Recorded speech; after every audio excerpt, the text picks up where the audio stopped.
ரதியா காடுப்படியில் இன்றைக்கி அக்கா பீட்ரூட் தோசை செய்ய போகிறேன். பீட்ரூட்டும் ஆனியனும் போட்டு குழந்தைங்களுக்கான தோசை. இது வந்து வெரைட்டி ஆஃப் தோசை நம்பர் 40. இது வந்து ஒரு கைப்பிடி அளவு பீட்ரூட் பொடியாக நறுக்கி வச்சுருக்கிறேன்ப்பா. அதில் ஒரு பிஞ்சு சால்ட்டு போட்டுக்கோங்க. ஒரு விசிலோ 2 விசிலோ வச்சுட்டு அக்கா குக்கருக்கு ஒரு விசில் தான், கொஞ்சம் வேக வச்சு எடுத்துக்கலாம். இப்போ அக்கா வச்சா வாட்டர் கரெக்டாக வந்திருக்கு பாருங்கள். அந்த 2 ஸ்பூன் வாட்டர் கரெக்டாக வந்திருக்கு. பீட்ரூட் வெந்துருச்சு. இப்போ நம்ம தோசை செய்ய ஆரம்பிக்கலாம். இப்போ அக்கா இந்த மாவு கலக்கிட்டேன். தோசை மாவு தான் ரெடி பண்ணி வச்சுருக்கிறேன். அதை வந்து நம்ம தோசை ஊற்றுவோம்.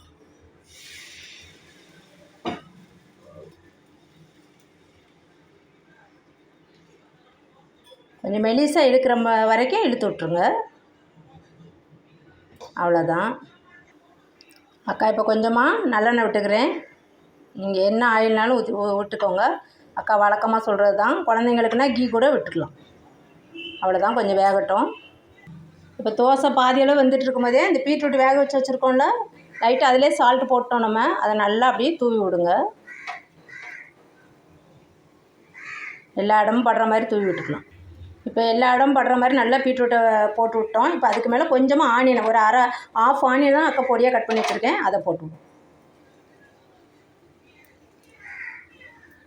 இப்போ ஆனியனும் தூவிட்டோம். கொஞ்சோண்டு சில்லி ஃப்ளாக்ஸ் வச்சுருக்கிறேன். கொஞ்சமாக குழந்தைங்கிறதுனால கொஞ்சமாக போட்டால் போதும், ரொம்ப காரம் இருந்துற போகுது. அதனால் அக்கா லைட்டாக தான் போட்டுக்கிறேன். இப்போ அக்கா பெப்பரும் சால்ட்டும் ஒரு பாக்ஸில் சேர்த்தே அரைச்சி வச்சுருக்கிறேன். பெப்பரும் பாக்ஸும் அதை லைட்டாக தூவிக்கணும். போதும், குழந்தைங்கிறதுனால நம்மளுக்கு அதிகமாக போட்டுக்கலாம். இப்போ அதுக்கு மேலே கொஞ்சமாக கொத்தமல்லி தூவி விட்டுடலாம். கொஞ்சம் குழந்தைங்களுக்கு டெக்கரேஷனாக பார்க்க கொஞ்சம் நல்லாயிருக்கும், சாப்பிடுவாங்க.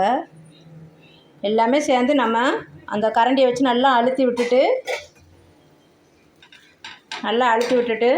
நம்ம இதை அப்படியே தான் மடக்க போகிறோம். திருப்பி போட போகிறதில்ல.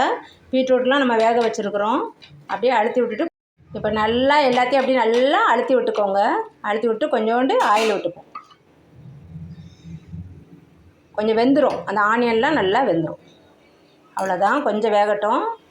ஆனியன் பீட்ரூட்லாம் போட்டதுக்கப்புறம் ஹை ஸ்பீடு வச்சுக்கோங்கப்பா. கீழே மொறுமொறுன்னு வேகும்போது மேலே உள்ளது நல்லா வெந்துடும். மேலே நம்மளுக்கு ஆனியன் மட்டும் தான் லைட்டாக வேகணும். தான் இப்போ நம்ம பீட்ரூட் தோசை வந்து ரெடி ஆயிடுச்சு. அவ்வளோதான், பீட்ரூட் தோசை ரெடி. அப்படியே மடக்குங்க. பாருங்கள், மொறுமொறுன்னு இருக்குது பாருங்கள். ரொம்ப டேஸ்டியாக இருக்கும். இப்போது மொறுன்னு பீட்ரூட் தோசை ரெடி. சாப்பிட வேண்டியதான் குழந்தைங்களுக்கு. அப்படியே கொடுத்துருங்க. அப்படியே பிச்சு இந்த பீஸா சாப்பிட்ற மாதிரியே நல்லா பிரட்டி அப்படியே சாப்பிட்ற வேண்டியதான். நல்லா டேஸ்டியாக இருக்கும்பா. இந்த பீட்ரூட் தோசையை குழந்தைங்களுக்கு செஞ்சு கொடுத்துட்டு அக்கா கமெண்ட்டில் எப்படி இருக்குன்னு சொல்லுங்கள். ரொம்ப ரொம்ப ரொம்ப டேஸ்டியாக இருக்கும். எல்லாம் நம்ம வேக வச்சு தான் போட்டிருக்கோம். குழந்தைங்களுக்கு ரொம்ப ஹெல்த்தியான தோசைப்பா. செஞ்சு கொடுத்து அக்கா கமெண்ட்டில் எப்படி இருக்குன்னு சொல்லுங்கள்.